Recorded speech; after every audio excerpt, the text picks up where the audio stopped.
పాత ట్విట్టర్ లో ఉండేది కానీ ఇప్పుడు ఎక్స్ లో లేదు అని చెప్పి వీళ్ళు అంటున్నారు. పాత దాంట్లో అయితే కరెక్ట్ గా ఉండేది, చాలా డిస్కషన్ బాగా అయ్యేది అండ్ వీళ్ళకి కూడా ఒక కమ్యూనిటీ లాగా ఉపయోగపడేది. ఇప్పుడు అదేమీ లేదు, మొత్తం రోత రచ్చ ఉంటుంది, మొత్తం పొలిటికల్లీ మోటివేటెడ్ ఉంటుంది. అండ్ అలాన్ మస్క్ కూడా కొత్త పార్టీ అని పాలిటిక్స్ లోకి వచ్చేసరికి ఇంకా నమ్మకం పోయిందనమాట.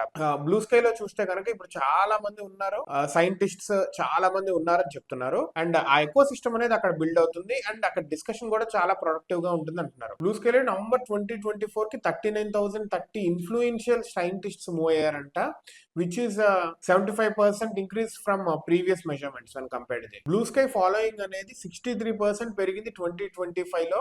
ఎక్స్ ట్రాఫిక్ ని ఫస్ట్ టైం దాటి వచ్చింది అనమాట ఇంత పెరిగేసరికి. అండ్ బ్లూ స్కై ఇంటర్ఫేస్ కానీ ఏటీ ప్రోటోకాల్ ఏదైతే వాడుతుందో ఈ యూజర్ టైలర్డ్ అల్గోరిథమ్స్ ని వీటన్నింటిని వాడటానికి కుదురుతుంది అని చెప్పి ఈ సైంటిస్ట్స్ అందరు చెప్తున్నారు. సో దట్ వీళ్ళు క్యూరేట్ చేసే పోస్ట్స్ ఇవన్నీ ప్రాఫిట్ డ్రివెన్ ఇంటర్ఫియరెన్స్ కాకుండా ఒక ఎడ్యుకేటివ్, వీళ్ళకేమో ఎడ్యుకేటివ్ ఫామ్ లో చేయాలని ఉంటుంది, కానీ మిగతా పోస్టులు ఇప్పుడు ఎక్స్ లో ఏదైతే ఉందో మొత్తం ప్రాఫిట్ డ్రివెన్ ఇంటర్ఫియరెన్స్ తో ఉంటుంది. కానీ ఈ పోస్ట్స్ బ్లూ స్కై లో అనేది అలా లేదు, చాలా బాగుంది అని చెప్పి చాలా మంది మూవ్ అవుతున్నారు. ఇంకా మేజర్ గా ఏంటంటే